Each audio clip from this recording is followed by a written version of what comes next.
짧고 굵고 화끈한 정치 토크 시간입니다. 자, 오늘 또 두 분과 함께 하는데요. 정도원 전 의원 모셨습니다. 어서 오세요. 안녕하세요. 네, 자, 서가번 전 의원 모셨고요. 반갑습니다. 서가번입니다. 네, 오늘은 통으로 이 이야기를 해야 될 것 같습니다. 워낙에 특별한 일이니까 이명박 전 대통령이 오늘 검찰에 소환돼서 지금 이 시각 조사를 받고 있지 않습니까? 이 총점검을 좀 한번 해봤으면 합니다. 일단 포토라인에 서서 대국민 메시지를 발표를 했는데요. 서가번 의원님, 네, 어떻게 들으셨어요? 참 왜 한숨부터 쉬세요? 예. 좀 뭐 100분을 양보한다고 해도 네.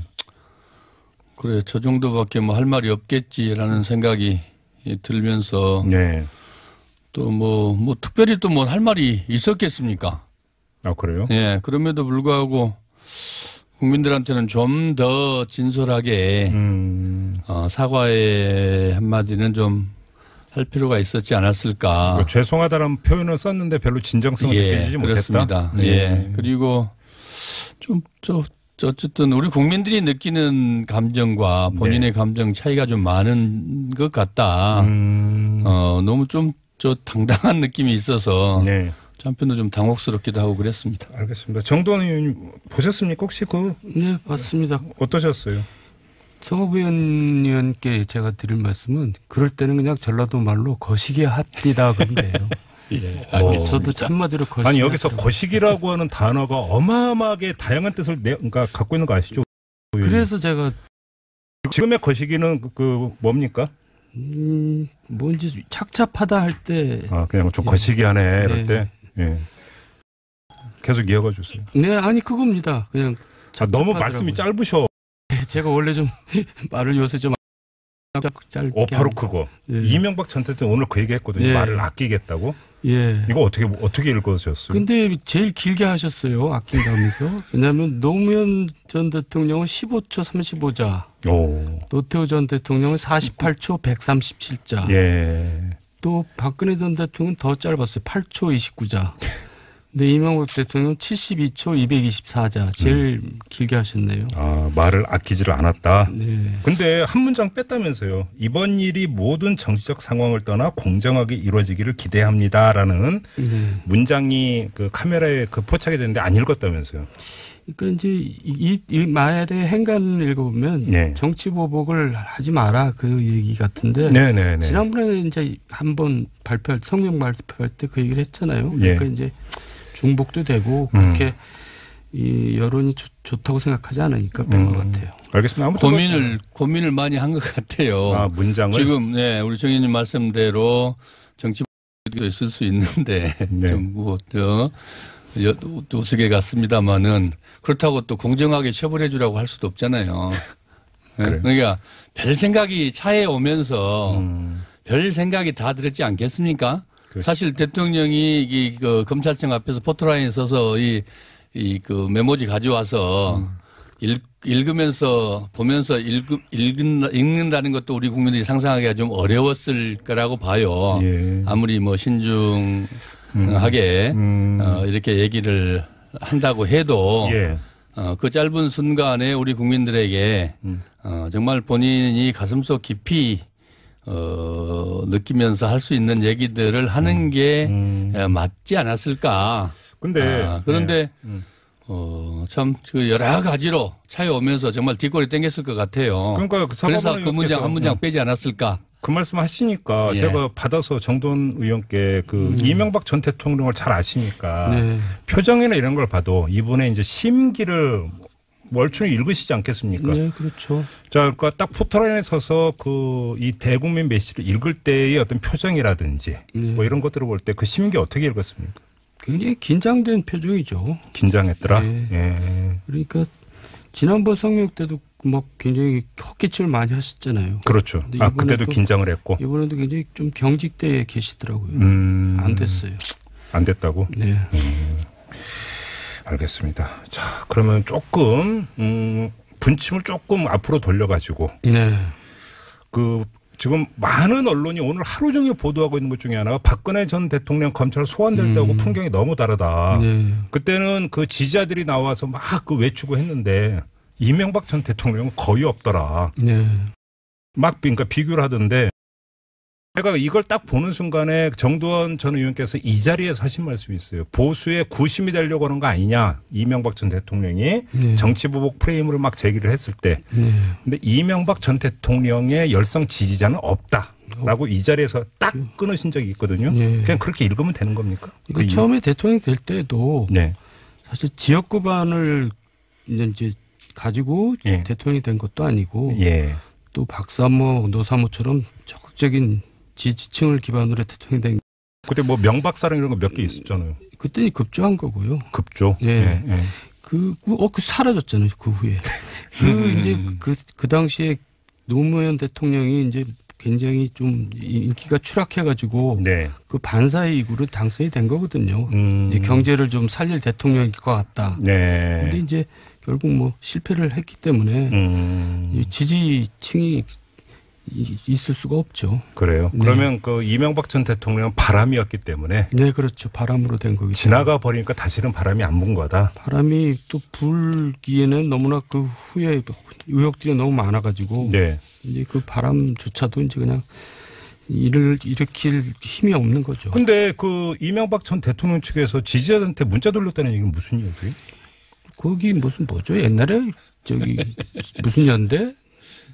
그런 데서 뭐 문자 돌렸다는데. 아, 나가자. 그러니까 오늘 그 이명박 전 대통령께서 소환 조사 당하시니까 나가서 외치자 이런 문자를 돌렸대요. 근데 한 뭐 20명인가 왔다 그러더라고요.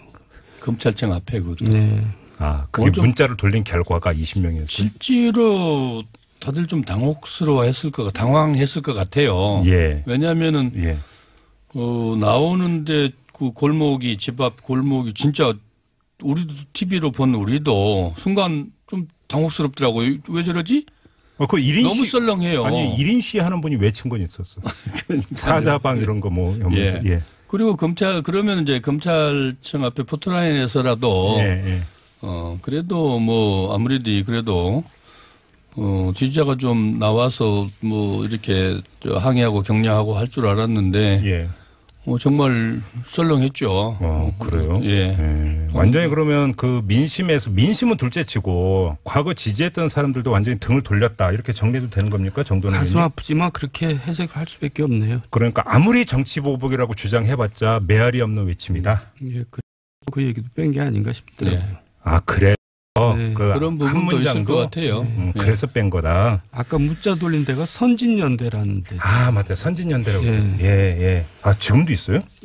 그건 이제 아직 있지는 않은데 과거에 이제 선진연대들 한번 모아보자 이제 그렇게 돌린 것 같아요. 알겠습니다. 근데 그 지지자들 말고요. 그 현역 의원이라든지 그 전에 이런 뭐 측근들이 여러 명이 이제 그 오늘 검찰에 불려나가기 전에 논현동을 찾아갔잖아요. 그나마 그거라도 없었으면 큰일 날 뻔했어요. 그 면면들을 쭉 보셨을 거 아니에요? 봤습니다. 어떠셨어요? 뭐 나름대로 의리가 있는 거죠. 아, 의리가 있는 거다? 근데 지금 논란이 되고 있는 인물이 한 명 있습니다. 권성동 의원인데요.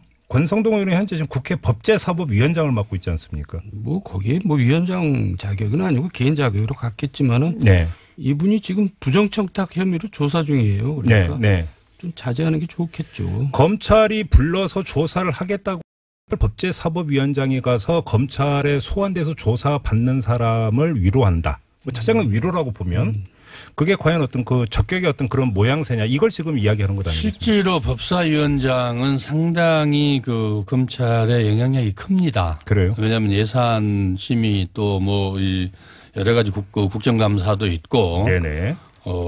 그래서 그런데 이제 아무리 그 비서관을 했다 해도 이 자리에 뭐 이 가는 것은 적절치는 않죠.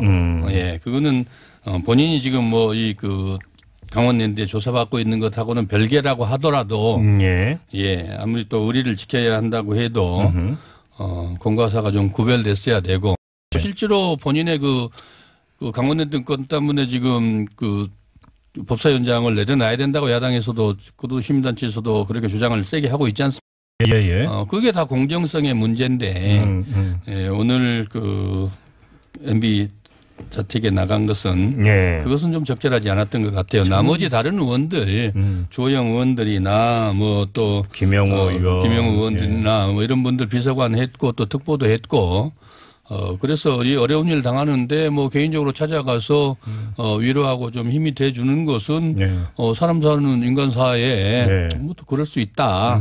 나름대로 뭐 나쁘게 보이지는 않았지만은 권성동 위원장의 이 그 행보는 분명하게 어떤 이유로 갖다 대도 적절치 않았다 이렇게 저는 보여집니다. 이번 기회에 그 피의자나 피고인 의원들이 법사위에 있는 거는 정말 그건 당당하지 못하고 꼼수 정치예요. 그래요? 그런 일은 어떻게 규제를 좀 해야 될 것 같아요. 그 해당 상임위의 법사위에서는 그 빠져야 된다. 그렇죠. 수사 대상에 오르면 수사 대상이 수사 대상을 감사한다는 게 앞뒤가 안 맞는. 근데 이제 그분들의 주장은 그 지금 이건 표적 수사하고 정치 수사다 이런 거죠. 아니 그러니까. 표적수사와 정치수사니까 잠깐 비켜서 있다가 그게 표적수사인지 아닌지 아니었으면 돌아오면 되잖아요. 당당 좀 최소한 이 그 국민의 손으로 선출된 위임직 그 공직자들이 위임받은 권력을 정말 공정하게 국민을 위해서 사용하고 또 좀 당당할 필요가 있지 않겠습니까? 알겠습니다. 뭐 이거는 본주제에 약간 빠졌으니까 그 정도로만 이제 두 분의 입장을 확인하고 다시 돌아와서 지금 자유한국당의 행보가 참 재미난데요. 애매하죠. 몇몇 개인적인 의견은 피력을 하고 있습니다. 뭐 정치보복이다. 홍준표 대표 같은 경우도 페이스북에 개인적인 의견을 이미 내놨어요. 근데 당 차원에서 전당적 차원에서 뭔가 대처하는 모습은 안 보이고 있습니다. 일단 탈당을 했고요. 지난 1월에. 이명박 대통령께서. 그렇죠. 그리고 이제 도움이 안 된다는 거를 이제 보여주는 거죠, 그게. 그래요? 그리고 저는 또 마땅히 이명박 전 대통령은 박근혜 전 대통령하고 자유한국당이 보수당임을 자처하려면 거리를 둬야 된다고 생각합니다. 끊어야 된다, 연을. 그분들은 보수 정권이 아니었어요. 그러니까 권위주의 정권이죠. 권위주의하고 보수는 어울리지 않거든요. 그래요. 근데 그러니까 우리가 한번 추측해 볼 수 있는 게 자 그러면 이명박 전 대통령의 측근 인사들이 그 연줄이 닿는 자유한국당 의원이나 지도부에 뭐 당이 좀 나서서 방어도 좀 하고 좀 해줘야 되는 거 아니냐 이렇게 요청할 수도 있었을 거 아닙니까? 그럴 사람이 없죠. 제가 볼 때는. 측근 중에? 지금 뭐 자유한국당으로 이렇게 긴밀한 관계를 형성하고 있는 사람이 없어요? 대통령 당시에도 그랬어요. 그 당시에 수도 이전인가 이제 그 이슈로 세종시 수정안 나왔을 때 친박하고 친이가 엄청 싸웠던. 아니 친박하고 친이가 싸운 게 아니라 박근혜 전 대통령이 이제 대표도 아니셨죠.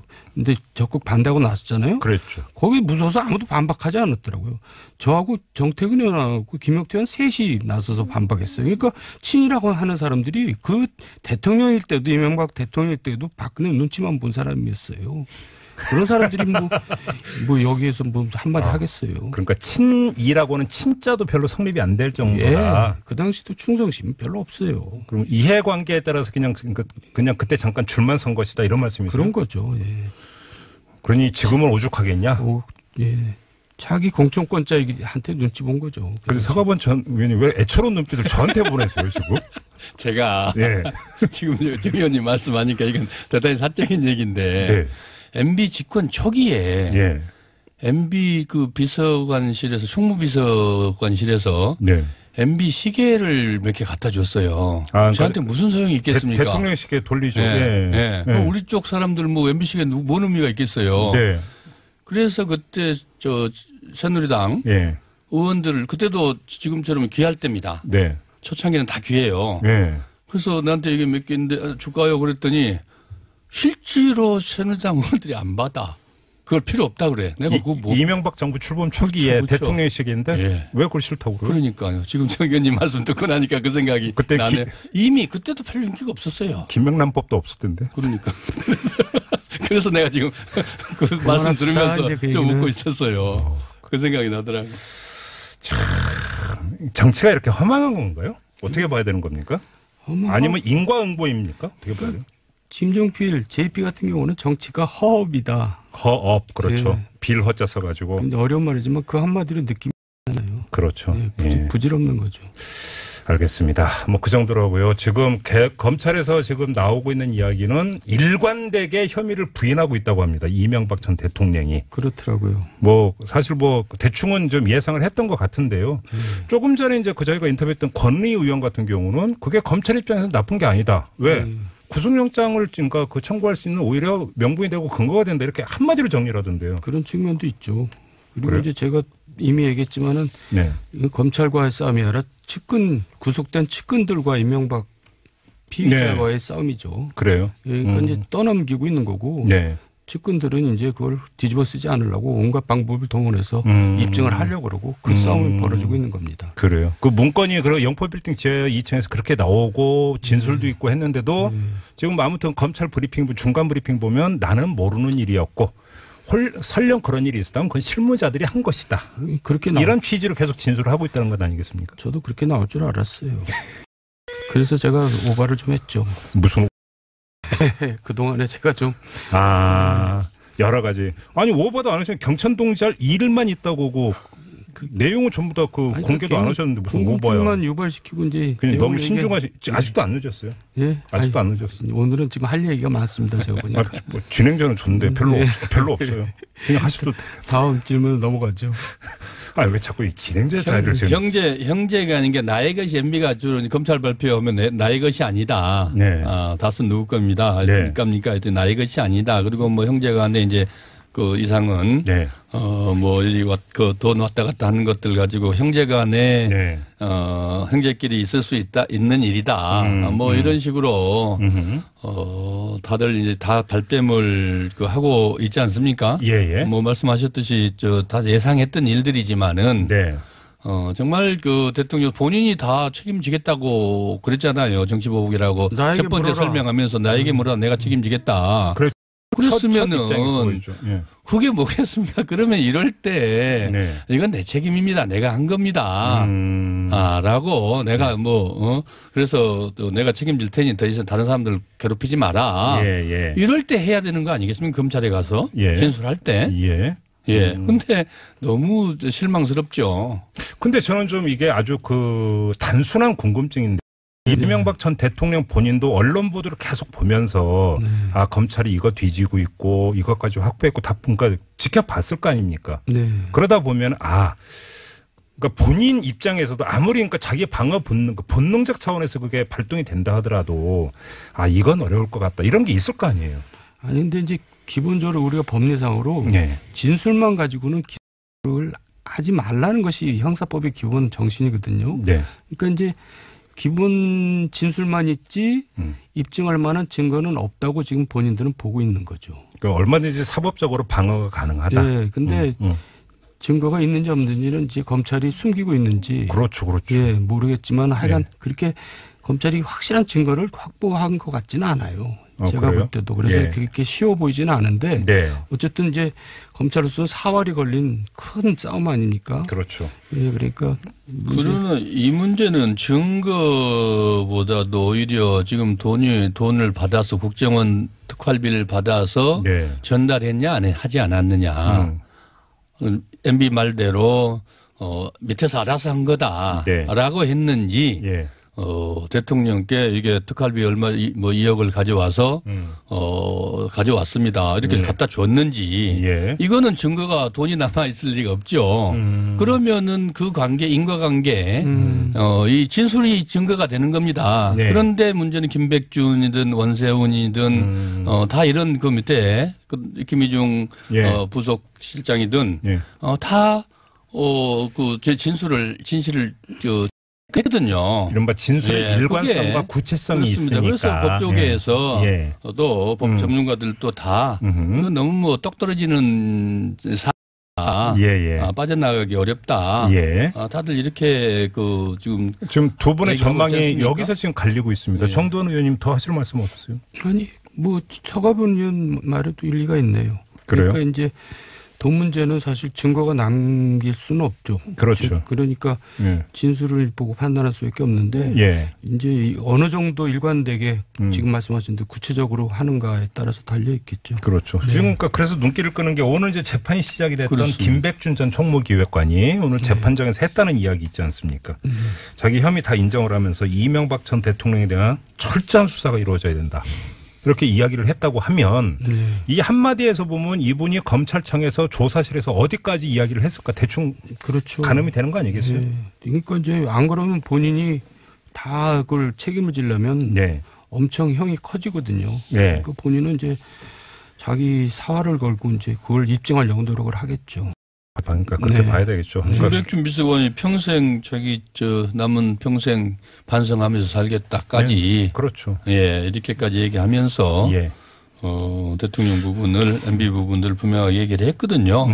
법정에서 한 거 아니겠습니까? 그러면 수사 단계에서도 그렇고 법정에서도 그렇고. 그런데 저번에 정도원 전 의원께서 바로 이 자리에서 김희중 전 부소실장이 왜 그랬는지 이제 개인적인 어떤 스토리를 잠깐 말씀을 해 주셔서 이해가 됐는데 김백준 전 기획관이 확 그러니까 돌아버린 그러니까 180도 이제 돈 거잖아요, 입장을. 무슨 결정적인 계기가 있었다고 봐야 될까요? 이분도 제가 잘 아는데 이분도 굉장히 충직하고 그러니까요. 이제 자기 사사로운 거 챙기지 않는 사람입니다. 그렇게 했는데 아마 이제 출발하기 전에 메시지가 왔겠죠. 가급적이면 당신이 책임져라. 뭐 이제 이 말에 아마 그렇게 돌아서지 않았나. 검찰에 그러니까 추측을 해봅니다. 소환가 되기 전에 MB 쪽에서 그렇게 아마 요구가 들어갔을 것이다. 근데 그러면 뭐 내하고 받나요, 그걸? 안 받으니까. 근데 MB 쪽에서는 그러면 그러니까 자기가 덤태기 치고 그냥 자기가 대신 들어갈 거라고 기대를 했다는 얘기잖아요. 그러니까 말이죠. 그런데 이제 저희가 생각할 때는 우리가 밑에서 일을 하더라도 수십 년 일을 해도 위에 사람이 일이 당당하지 않은 일을 하면은 사실 존경심은 없는 거죠. 그렇죠. 그러니까 예를 들어서 이제 삼성 소송비 대납 사건 같은 경우 이제 많은 BBK 피해자들이 있는데 그 사람들이 받아야 될 돈을 내가 우선적으로 받기 위해서 소송을 하고 그것도 소송비 대납을 받고 그런 모습을 자기가 일을 하면서도 얼마나 마음이 착잡하겠습니까? 꼭 이렇게까지 해야 될까? 이거는 우리가 꼭 이렇게 안 해도 되는데 그러면서 이제 충성심이 사라지는 근데 거죠. 이제 그러면서 조금씩 좀 염증이라고 할까요? 이런 게 이제 차곡차곡 쌓여갔는데 그때는 뭐 현직이었고 대통령이 현직이었고 뭐 이런 이유 때문에 했는데 제가 이제 그 심정을 너무나 잘 아는 사람이기 때문에 그렇게 추측을 해봅니다.